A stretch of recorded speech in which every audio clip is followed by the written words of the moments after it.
All right, Rick Brandenburg again for Turf Bugs and Rock and Roll. We're going to finish this series up on the dark side of social media, and we're going to talk about how misinformation can negatively impact the turf industry.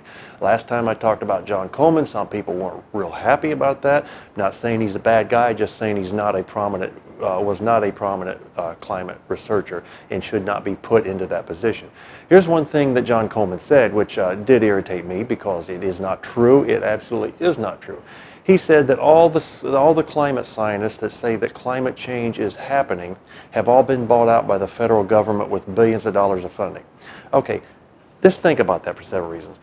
He provided no documentation, but just think about all the thousands of climate scientists that were not funded by. I mean, billions of dollars is really, when you look at the total research budget and the amount of money that goes into science, it's not really $2.5 billion of what he said. It's not incredibly huge.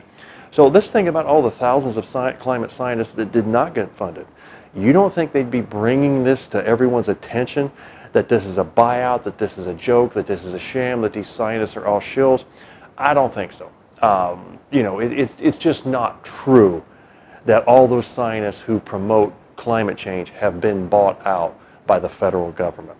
So, but, putting that aside, let's say that, you want to believe that. Here's how I was approached on that regarding Roundup. Someone said to me, because they saw a post about John Coleman saying that all climate scientists have been bought out by the federal government. Someone said to me, well, I assume that's also true for all the scientists who say Roundup and glyphosate is safe and doesn't cause cancer.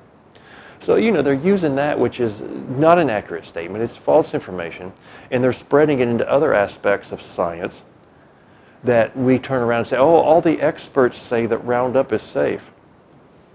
Have they been bought out by the federal government?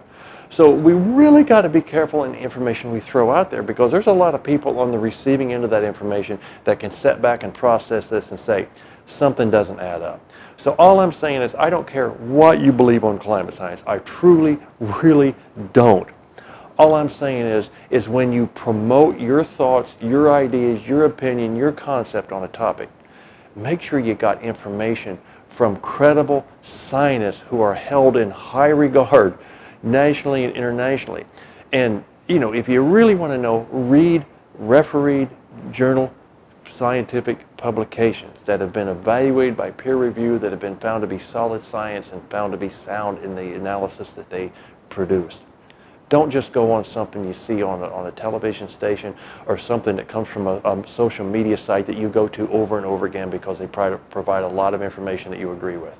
That's not getting us anywhere. It's not doing the industry any benefits. Hope you're not all still mad at me. Look forward to seeing you again soon.